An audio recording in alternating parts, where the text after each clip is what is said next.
भो स्वामी नमोस्तु नमोस्तु नमोस्तु। इच्छामि महाराज। त्रय मुनि राजों के चरणों में बारंबार नमोस्तु। प्रथम ऑनलाइन प्रश्न के रूप में महेश जी जैन सागर से नमोस्तु करते पूछ रहे हैं महाराज श्री कि मैं 2 माह पहले शासकीय सेवा से निवृत्त हुआ हूँ।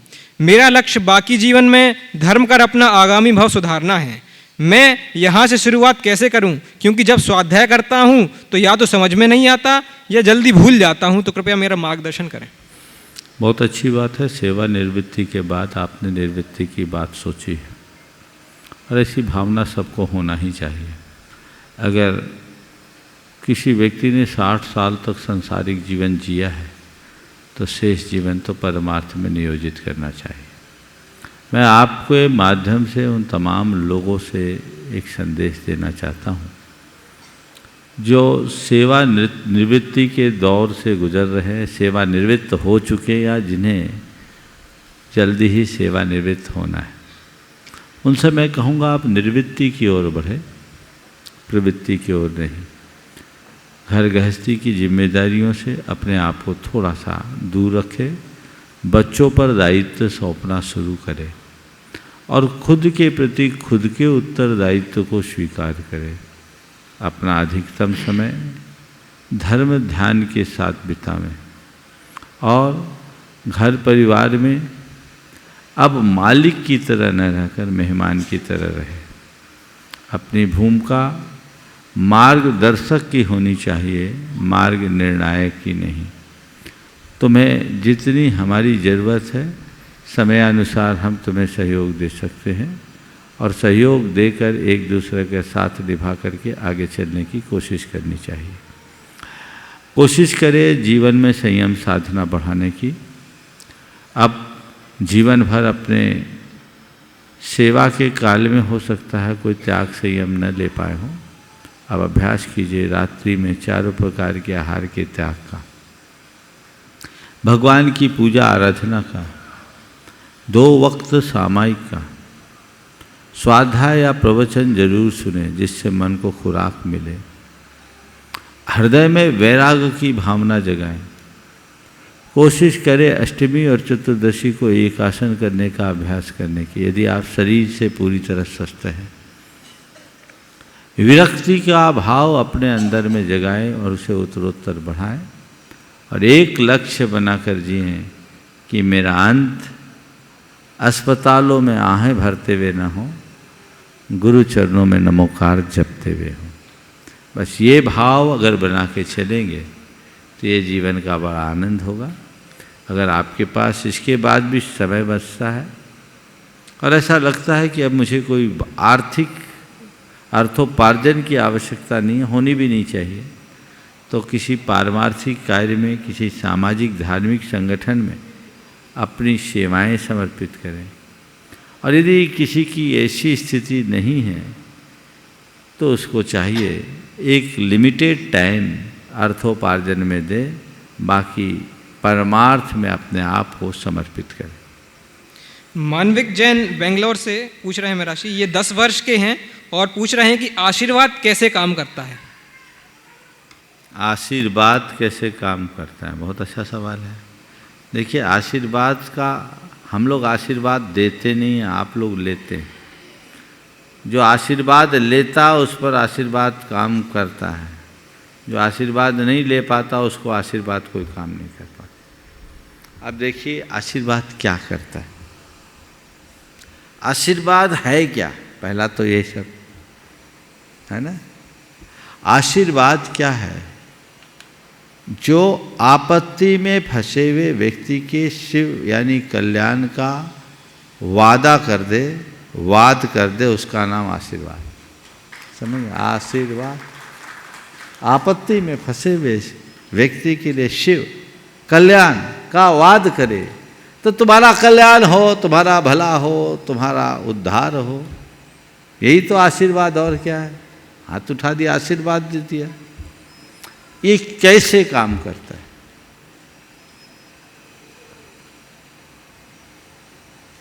आप किसी गुरु के प्रति श्रद्धावान हो, आपने अपने मन की कोई भावना उनके समक्ष रखी, उन्होंने आपको आशीर्वाद दिया, निश्चित महापुरुषों के तप त्याग का अपना प्रभाव होता है। उनके हाथ उठाने मात्र से उनकी जो तपस्या की शक्ति है वो बाहर निकलती है। वो ऊर्जा सामने वालों को कुछ न कुछ अंश में प्रभावित तो करती है, लेकिन उससे ज़्यादा असर आपके भीतर का है। आपके हृदय में श्रद्धा है, ये महान है, मेरे गुरु है, इनका आशीर्वाद मुझ पर असर करेगा। माइंडसेट बदल गया, सब कॉन्शियस में बात वैसी बैठ गई, उससे आपकी सोच में परिवर्तन आ गया, और सोच में परिवर्तन आते ही प्रवृत्तियाँ बदल जाती हैं, वैसे सारे वाइब्रेशंस आने लगते हैं और सारा काम हो जाता है। मैं एक घटना सुनाना चाहूँगा। एक राजा का राज्य खो गया। अचानक परचक्र के आक्रमण के कारण वो अपने आप को संभाल नहीं सका और सारा राजपाट सब छोड़कर भागना पड़ा। जंगल में था, उसके साथ उस सेना की 2-4 छोटी सी लोगों की टुकड़ी थी। वहीं उसे एक संत मिल गए। संत के सामने जाकर उसने अपनी सारी व्यथा रखी। संत ने कहा, देख भाई, मैं तुझसे कहता हूँ तू अभी भी खोया हुआ राज जीत सकता है। बोले बड़ी कृपा होगी। बोले हाँ, बस देख मेरे पास एक जादुई सिक्का है, मैं इस सिक्के को उछालता हूँ तो हेड या टेल बोल देना, जो बोलेगा अगर वो आ गया तेरी विजय पक्की है। उनने सिक्का उछाला, हेड बोला, हेड आया। बोला बस अब तो पक्का है। उसने दूर रहकर अपने सैन्य संगठन को मजबूत किया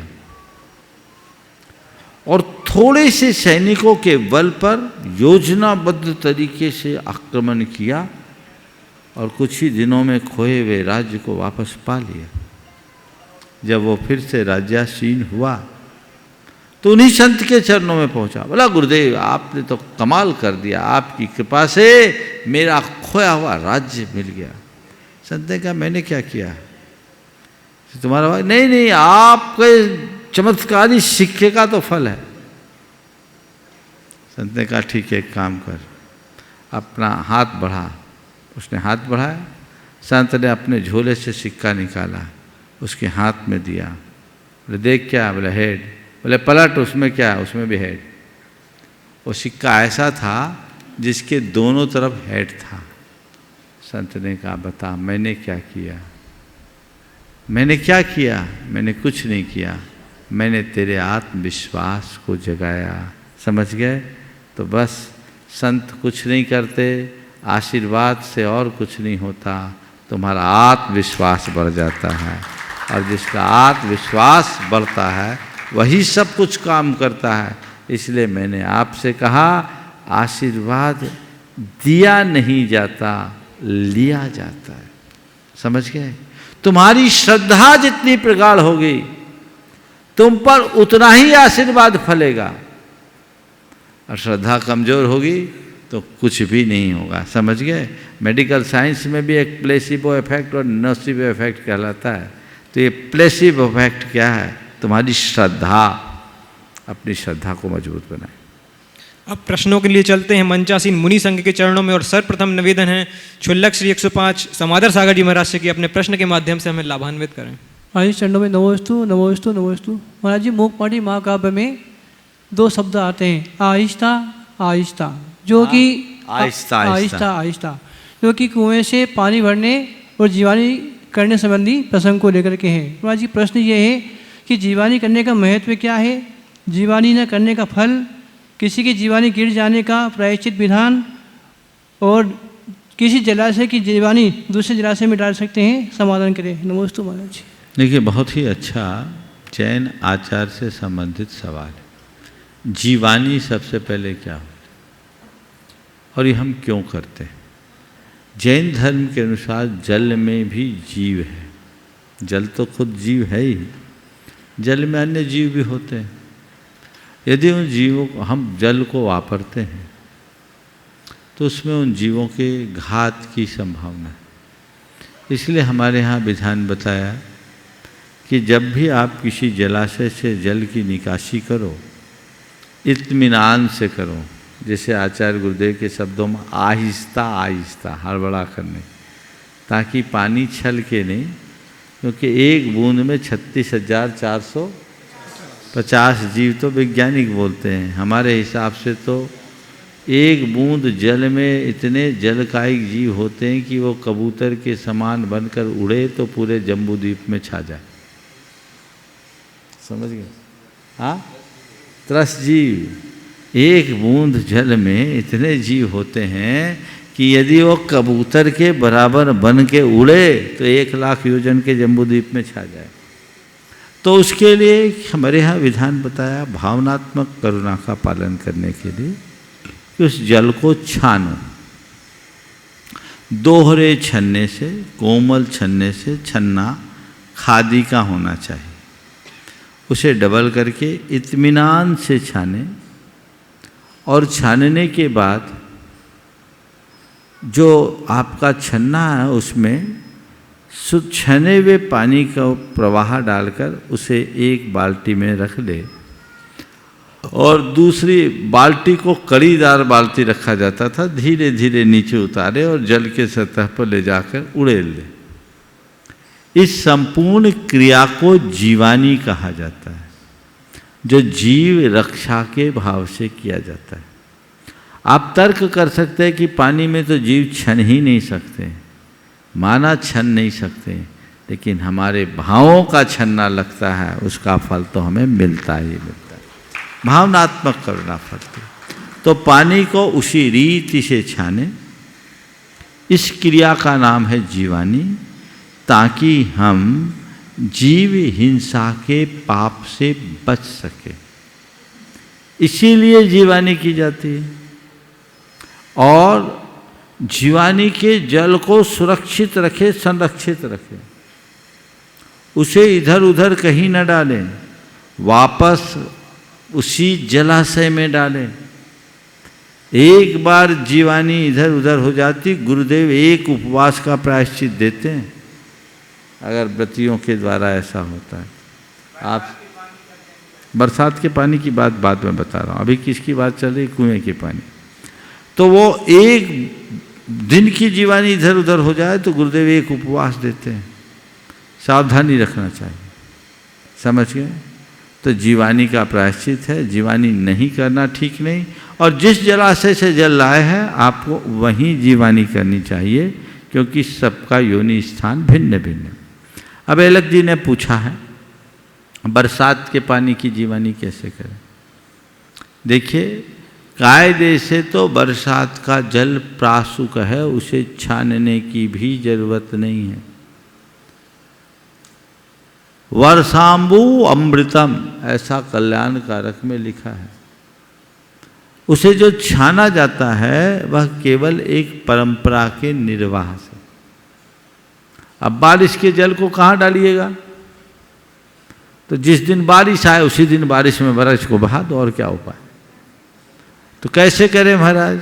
तो मैं तो उसका एक सॉल्यूशन देता हूँ, एक जार रखो, रोज जीवानी करके उसमें छान के रखो, अनछना पानी उसमें डलता रहे, छना यूज करो, ज़्यादा हो जाए फिर छान लो उसको, और छान के मैक्सिमम को यूज कर लो, थोड़ा सा बचा लो, और जिस दिन बारिश आए उसको बहा दो, हिसाब बराबर हो गया। वो बारिश का पानी, ये भी जो मैंने आपसे कहा है केवल परंपरा के निर्वाह के लिए। आजकल लोगों का प्रमाद बढ़ता जा रहा है, व्रतियों में भी प्रमाद है। अव्रती तो सब नल का पानी, बोरिंग का पानी पीने लगे। व्रतियों को भी सावधानी और सजगता रखनी चाहिए। परम पूज्य गुरुदेव ने बुंदेलखंड को अपनी साधना स्थली के रूप में चुना। उसके पीछे उन्होंने एक घटना सुनाई थी। जब वे ज्ञान सागर जी महाराज की समाधि के बाद 1975 में मध्य प्रदेश की ओर आ रहे थे, तो ताल बेहट नाम के एक गांव में उनका प्रवास हुआ। वो खुली धूप में सामायिक कर रहे थे, और उसी अवधि में जब वो सामायिक कर रहे थे तो देखा एक बच्चा कुएं से पानी निकाल रहा है, बड़े इत्मीनान से निकाल रहा है, कड़ी वाली बाल्टी है, वापस बाल्टी को नीचे ले जा कर के और उसको कुएं से पानी निकाला, छाना जैसे तेल छान रहे, साथ में एक परात भी रखा ताकि एक बूंद पानी न छलके, और फिर बिन छानी को वापस अपने बाल्टी में डाला और कड़ी डाल बाल्टी से ले जा कर के नीचे उतार दिया। गुरुदेव ने ये सब देखा तो उन्होंने लगा ये धरा निश्चित बड़ी पवित्र धरती है, जिस धरती में 10-12 साल के बच्चे में ऐसे संस्कार है वो धरा जरूर आगे बढ़ेगी। और इसीलिए गुरुदेव ने मन बना लिया कि अब हमें ऐसा प्रसंग है तो ये छानने की बात ढंग से करनी चाहिए, जीवानी में किसी तरह का प्रमाद नहीं होने देना चाहिए। नमोस्तु पूर्वक निवेदन परम पूज्य मुनि श्री शीतल सागर जी के चरणों में कि अपना प्रश्न प्रेषित कर हमें समाधान अमृत का पान कराएं। नमोस्तु महाराज श्री। समय देख के बुलाया करो। बोलो बोलो। तत्वार्थ सूत्र में एक सूत्र आता है, धर्मास्ति काया भावात। धर्म द्रव्य रूपी निमित्त के अभाव में अनंत शक्तिधारी सिद्ध भगवान भी इस लोक के पार नहीं जा पाते। और एक तरफ ये कहते हैं कि एक द्रव दूसरे द्रव कुछ नहीं करता, निमित्त आदि दृष्टि नहीं रखना। तो ये निमित्त को इतना शक्तिशाली बताया और एक तरफ ये कह रहे हैं कि एक द्रव दूसरे द्रव कुछ नहीं करता। देखिए अपन तो अनेकांत के अनुयायी हैं। मुझसे पूछे एक द्रव्य दूसरे द्रव्य का करता है तो मैं कहूँगा करता है, और मुझसे पूछो एक द्रव्य दूसरे द्रव्य का कुछ नहीं करता तो मैं कहूँगा नहीं करता। महाराज कैसे? बिल्कुल सहज है। मैं एक बड़ा व्यवहारिक उत्तर दे रहा हूँ, तात्विक विवेचना तो मैं बहुत विस्तार से कर सकता हूँ लेकिन उधर नहीं जाना चाहता। पर मैं क्या कहता हूँ, दोनों को मानो। जब कोई दूसरा तुम्हारे प्रति बुरा करने लगे तो सोचो एक द्रव्य दूसरे द्रव्य का क्या करेगा, वो मेरा क्या बुरा कर सकता है। समझ गए? वो मेरा कुछ भी नहीं कर सकता। कोई दूसरा तुम्हारे लिए बुरा निमित्त बने तो एक द्रव्य दूसरे द्रव्य का कुछ नहीं कर सकता। ठीक? तुम किसी का अच्छा करने को उद्यत हो तो ये सोचो एक द्रव्य दूसरे द्रव्य का कुछ नहीं कर सकता, मैं तो केवल निमित्त हूं। अहंकार से और भय से बचने का एक रास्ता है। कोई दूसरा तुम्हारा अच्छा करे तो सोचो ये उसकी कृपा का फल है, उसके प्रति कृतज्ञता का भाव रखो। एक द्रव्य दूसरे द्रव्य का करता, ये उनकी कृपा से हो। और तुम कभी बुरा करने लगो किसी को तो सोचो बुरे का फल बुरा होगा, मैं जिसके लिए बुरा निमित्त बनूंगा मेरा बुरा होगा, इसलिए मुझे बचना है, मुझे किसी का बुरा नहीं करना। बस ये दृष्टिकोण रखो तो शास्त्र पढ़ने का व्यवहारिक लाभ है, नहीं तो लड़ते रहोगे एक द्रव्य दूसरे द्रव्य का नहीं करता और एक करता है। देखो पंडित कैलाश चंद्र सिद्धांत शास्त्री ने एक संस्मरण सुनाया था वाचना में 1985 में खुरई में। उन्होंने कहा कि सोनगढ़ में विद्वत परिषद का सम्मेलन था। उसके अध्यक्ष उस समय विद्वत अखिल भारतीय विद्वत परिषद के अध्यक्ष पंडित कैलाश चंद्र सिद्धांत शास्त्री थे। विद्वानों का सम्मेलन था और एक सत्र उसके चूँकि अध्यक्ष थे, अध्यक्षता वो कर रहे थे। जब वो अपने अध्यक्षीय उद्बोधन में खड़े हुए तो उन्होंने अपना वक्तव्य जारी करते हुए एक बड़ी बात कही जो मैंने उनके मुख से सुना था, जो उन्होंने रिपीट की थी कि लोग कहते हैं कि निमित्त कुछ नहीं करता। लोग कहते हैं कि निमित्त कुछ नहीं करता, पर ये मुझे समझ में नहीं आता। लोग कहते हैं कि निमित्त कुछ नहीं करता, पर ये मुझे समझ में नहीं आता, क्योंकि इतना बड़ा ये जो समायोजन हुआ है ये तो सब जो वहाँ के प्रवर्तक थे, उनके शब्दों में उनको स्वामी कहते थे, बोले इनके ही निमित्त से हुआ है, अगर ये नहीं बुलाते तो हम कैसे आते। समझ गए। उसके बाद अपनी प्रतिक्रिया को जैन संदेश के एक संपादकीय लेख में लिखा। जैन संदेश के वो संपादक थे और उन दिनों जैन संदेश जैन समाज की बड़ी प्रतिष्ठित पत्रिका थी। उसमें एक संपादकीय लेख लिखा जिसका शीर्षक था एक नया पोपडम। पहली बार किसी ने इस धारणा को पर विश्वास रखने वाले के लिए पोपडम शब्द का प्रयोग किया। समझ गए। तो ये चीज़ें हैं। एक बार एक सज्जन ने कहा, वो यूरोप और अमेरिका के कुछ देशों में घूमने के लिए गए, कनाडा में गए तो वहाँ एक युवती ने उनसे एक सवाल किया, आप यहाँ क्यों आए?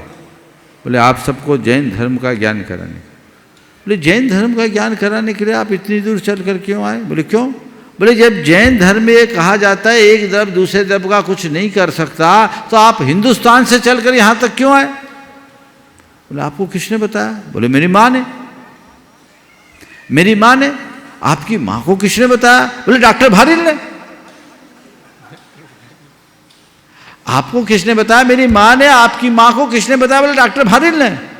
तो उन्होंने कहा अच्छा, इसका मतलब ये है कि डॉक्टर भारिल ने आपकी माँ को और आपकी माँ ने आपको ये अच्छे से समझा दिया कि एक द्रव्य दूसरे द्रव्य को समझा नहीं सकता। समझ में आई कि नहीं? बजाओ ताली। मैं समझता हूं अब ज्यादा कुछ कहने की जरूरत नहीं। नमोस्तु पूर्वक निवेदन में परम पूज्य मुनि श्री निर्वेक सागर जी के चरणों में कि हमारी ज्ञान वृद्धि हेतु अपना प्रश्न करने की कृपा करें। नमोस्तु। मुनि श्री को नमोस्तु करते हुए, ग्रंथों में पढ़ा है कि जिन्होंने 4 घातिया कर्मों का नाश कर दिया, ऐसे 13वें 14 गुणस्थानवर्ती जो केवल ज्ञानी होते हैं उन्हें केवली कहते हैं। किंतु एक श्रुत केवली शब्द भी आता है। वे सामान्य मुनिराज होते हैं, उनकी कैसी क्या व्यवस्था होती है? क्योंकि उसमें कई केवली शब्द की अपेक्षा से कुछ लोग केवल ज्ञानी ही समझ लेते हैं, उनमें क्या अंतर है? कृपया बहुत अच्छा सवाल महाराज जी ने पूछा है और ये बहुतों की शंका का निवारण करेगा। श्रुत केवली, सबसे पहले श्रुत शब्द को समझिए। श्रुत किसे कहते हैं? हमारे तीर्थंकरों द्वारा प्रतिपादित तत्व जो होता है उसको बोलते हैं श्रुत। तीर्थंकर परमात्मा के द्वारा प्रतिपादित तत्व को श्रुत कहते हैं और जो उसके पूर्ण ज्ञाता होते हैं उनको बोलते हैं श्रुत केवली।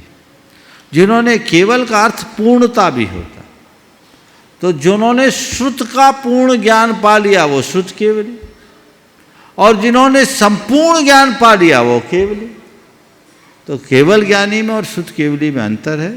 केवल ज्ञानी सबको प्रत्यक्ष जानते हैं और श्रुत केवली जितना भगवान ने बताया, जो द्वादशांग में निबद्ध हुआ, उसे जानते। ये श्रुत केवली का अर्थ है। श्रुत केवली मुनिराज होते हैं।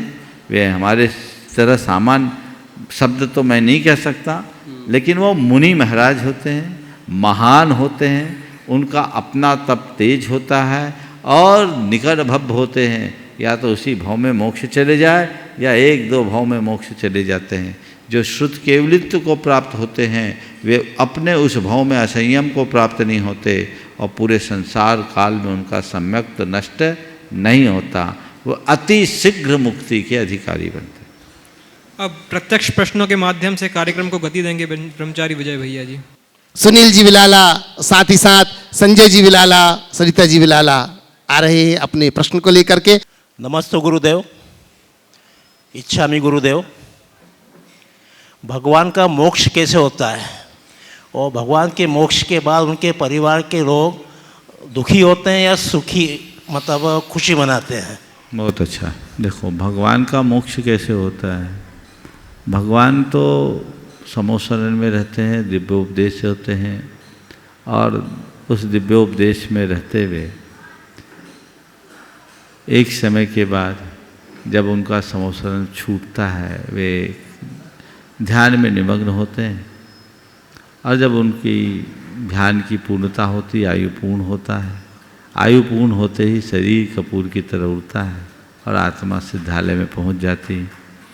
3 लोक में हलचल मचती है। चारों निकाय के देव वहां आकर उनका सत्कार करते हैं। आप सब जानते हैं।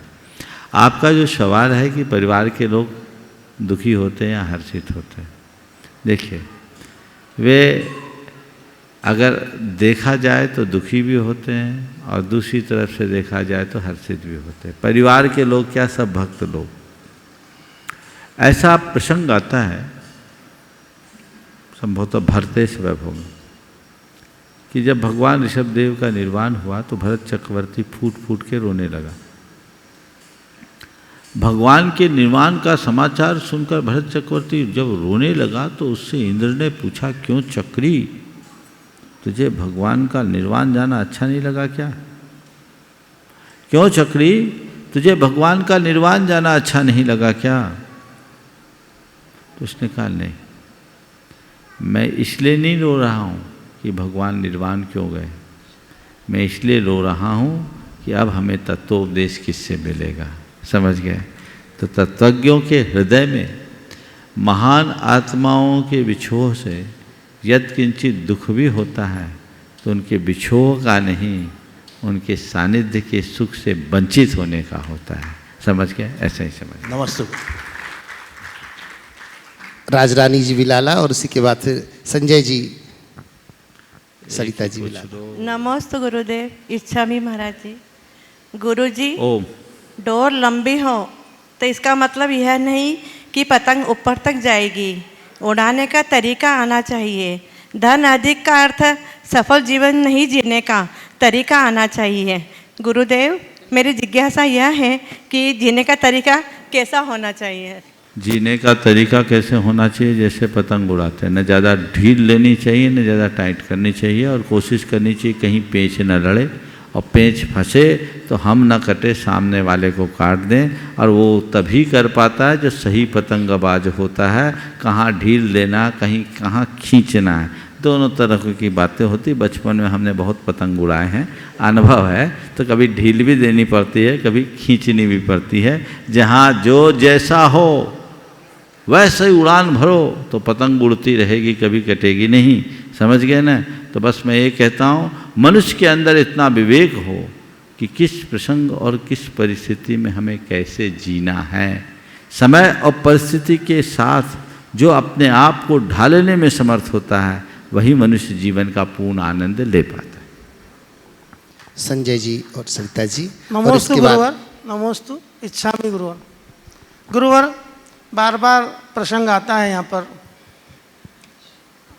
जनरेशन गैप का अलग अलग तरीके से।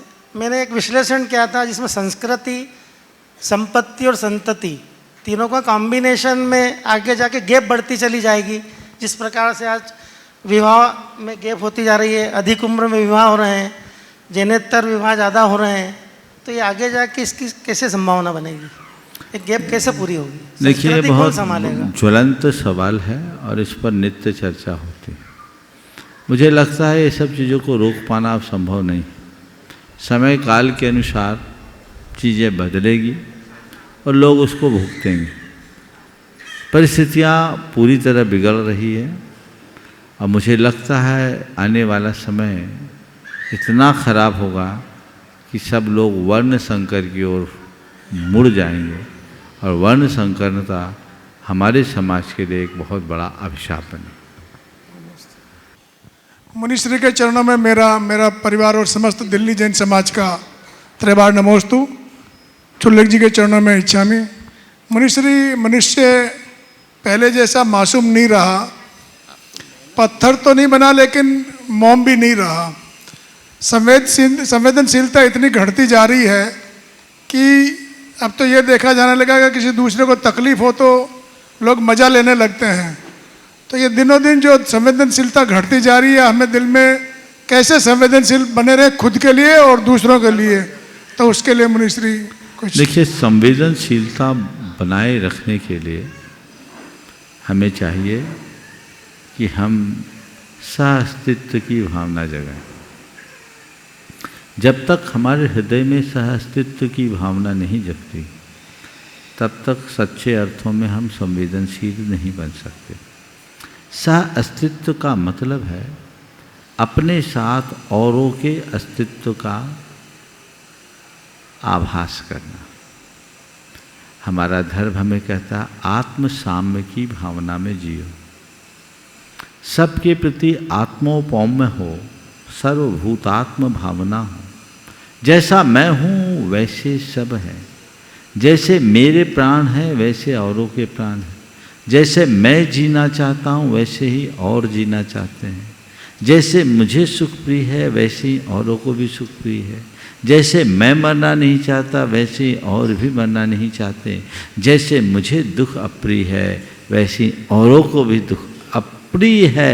यह प्रतीति जिस व्यक्ति के हृदय में आ जाती है उसके अंदर की संवेदना अपने आप जगती है। यदि दूसरे शब्दों में कहूँ तो अपनत्व की भावना में संवेदना का विकास होता है। जितने के प्रति अपनत्व का भाव होगा उनके प्रति संवेदना हो, और आप ये संवेदना हीनाधिक मात्रा में हर प्राणी में देखोगे। क्रूर से क्रूर प्राणी भी कहीं न कहीं संवेदनशील होता है। एक कसाई अपने जिन क्रूर हाथों से अनेक प्राणियों का नित्य वध करता है उन्हीं हाथों से अपने बच्चे को खिलाता भी है। क्यों? जिन प्राणियों का वो वध कर रहा है वो उसके लिए उसका माल है, और जिस बच्चे को खिला रहा है वो उसके जी का लाल है। जब वो जी का लाल बन जाता है तो संवेदना आती है। एक बिल्ली अपने जिस मुख से चूहे को पकड़ती है उसी मुख से अपने बच्चे को भी उठाकर एक जगह से दूसरी जगह रखती है। क्यों? चूहा उसका शिकार है और उसका बच्चा उसके जिगर का टुकड़ा है। ये अंतर है। अपनत्व के विकास से ही संवेदना बढ़ेगी, इसलिए सभी के प्रति अपनत्व विकसित हो, ऐसा प्रयास है। नमोस्तु। निवेदन कर रहा हूं मैं। डॉक्टर प्रद्युम्न जी लीजिए। सरिता जी टिबरनी। दो मुनि राजों के चरणों में नमोस्तु। एलक जी सुल्लक जी को इच्छामी। महाराज जी, संसार को दुख रूप जानकर कई बार क्षणिक वैराग्य आता है। इस क्षणिक वैराग्य को स्थायी वैराग्य बदलने के लिए क्या करना चाहिए? जो दुखपूर्ण घटना घटी है उसको नित्य याद करो, उससे पाठ पढ़ो, वैराग्य बढ़े। लीजिए। खेमचंद जी, रेखा जी, अक्षिता, अक्षत जैन जयपुर से। और महाराज श्री नमोस्तु नमोस्तु नमोस्तु। महाराज जी, आपको दीक्षा आपके गुरु ने दी, उनको दीक्षा उनके गुरु ने दी, और उनको उनके गुरु ने दी। तो भगवान श्री आदिनाथ को दीक्षा किसने दी? और अगर किसी ने नहीं दी तो क्या बिना गुरु के भी दीक्षा हो जाती है? जबकि आप कहते हैं कि जिसके जीवन में गुरु नहीं उसका जीवन शुरू नहीं। कृपया मेरी शंका का समाधान। बिल्कुल सही। आदिनाथ भगवान ने, अगर हमसे पूछो तो मैं कहूँगा किसी को गुरु नहीं बनाया, पर अगर दूसरे तरीके से पूछो तो मैं कहूँगा वो गुरु बनाए इसीलिए परम गुरु बने। समझ गए? आदिनाथ भगवान के अतीत को देखो। वो अपने 10 भवों से गुरुओं की सेवा की, गुरुओं की शरण की। उनने जो तीर्थंकरत्व की क्षमता पाई वो भी गुरु शरण में पाई। समझ गए? तो उनकी साधना में क्रमिक विकास हो रहा था, जिससे वे अपनी चेतना को उत्कृष्टतम बनाते गए, निखारते गए। और जब तीर्थंकर के रूप में जन्मे तो उनके अंदर ऐसी योग्यता प्रकाशित हो गई कि वे परम गुरु हो गए।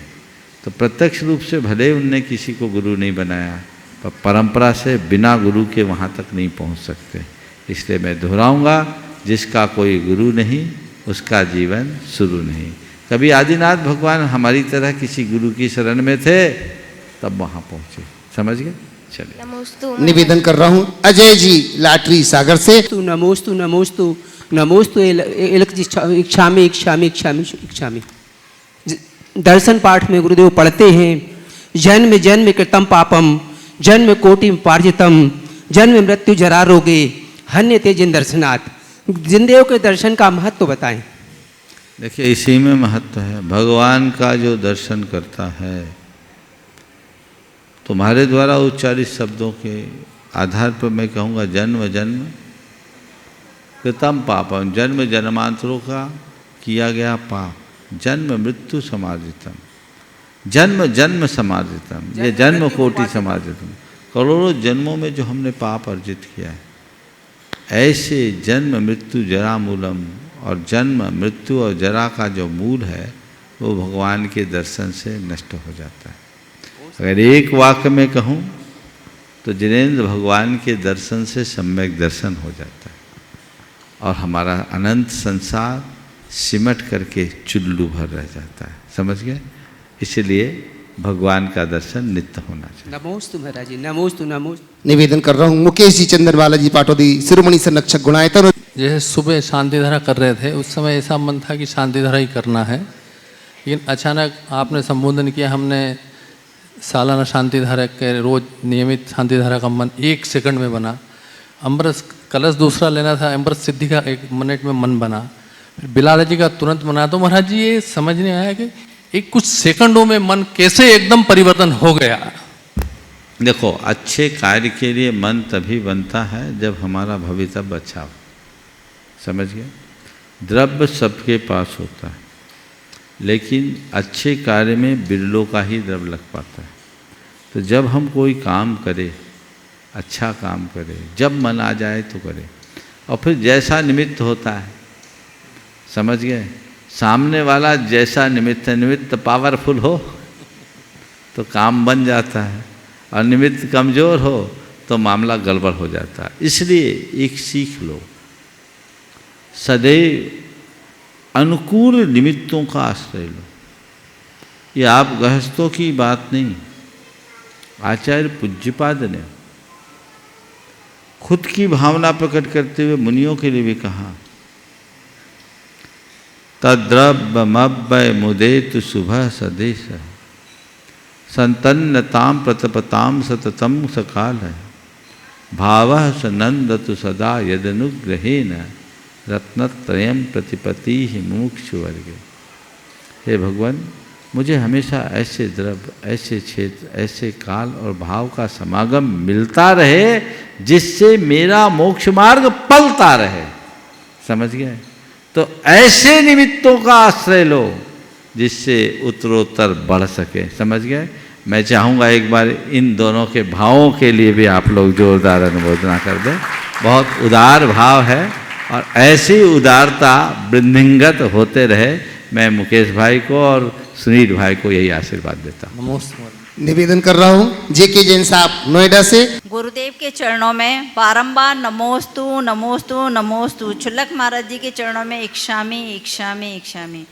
गुरुदेव, मेरी शंका ये है कि हमारे व्रत उपवास और तप त्याग करने के भाव दृढ़ नहीं हो पाते हैं। मन में डर लगा रहता है, बुखार आ जाएगा, सिर दर्द हो जाएगा, कमजोरी आ जाएगी।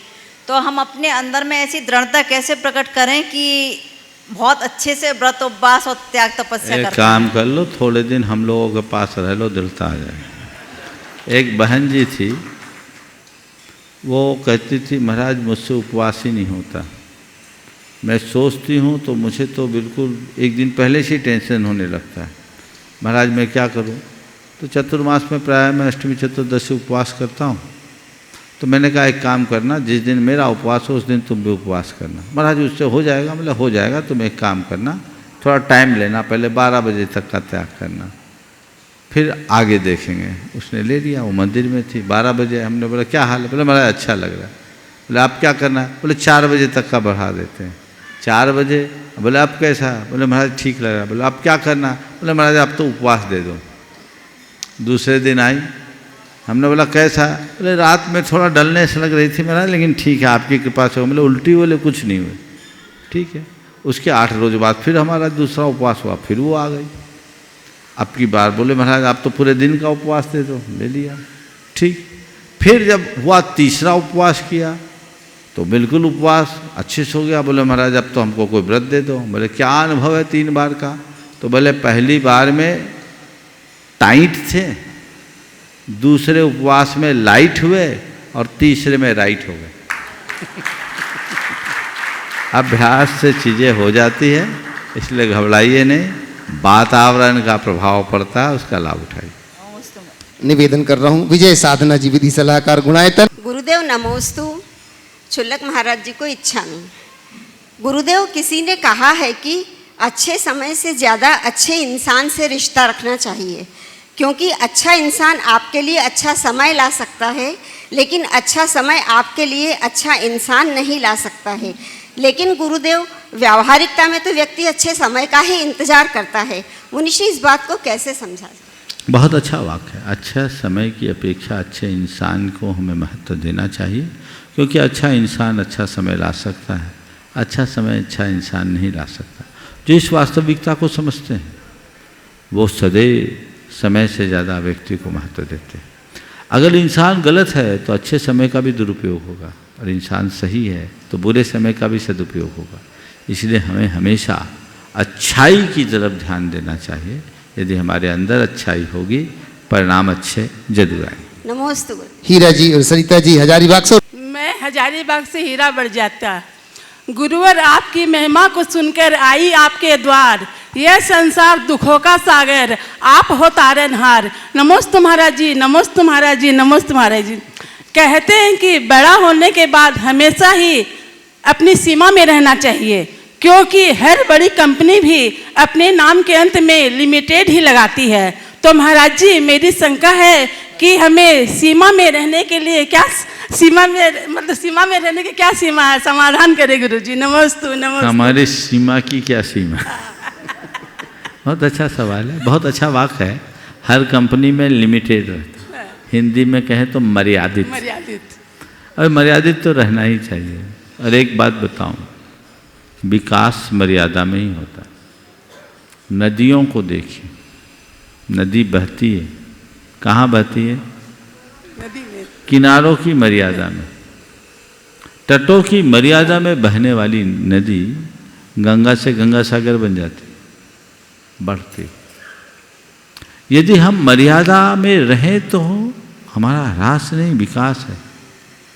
लोगों का ये भ्रमपूर्ण विश्वास है कि हमारी मर्यादाएं हमारी प्रगति को रोकती है, जबकि यथार्थ ये है कि मर्यादा से विकास के द्वार खुलते हैं। अगर नदी की कोई मर्यादा न हो तो नदी नदी बनेगी ही नहीं, वो किसी मरुस्थल में भटक करके नष्ट भ्रष्ट हो जाएगी। तो हमें चाहिए कि हम मर्यादा का पालन करें, मर्यादा में रहते हुए अपने जीवन यात्रा को आगे बढ़ाने की कोशिश करें। मर्यादा खंडित करने से कुछ नहीं होगा। आपने पूछा हमारी मर्यादा की मर्यादा क्या है? बस अंतिम संभावना तक, जब तक हम लक्ष्य में न पहुंचे तब तक अपनी मर्यादा को न छोड़ें, और जब लक्ष्य तक पहुंच जाए तो मर्यादा की जरूरत ही नहीं पड़ेगी।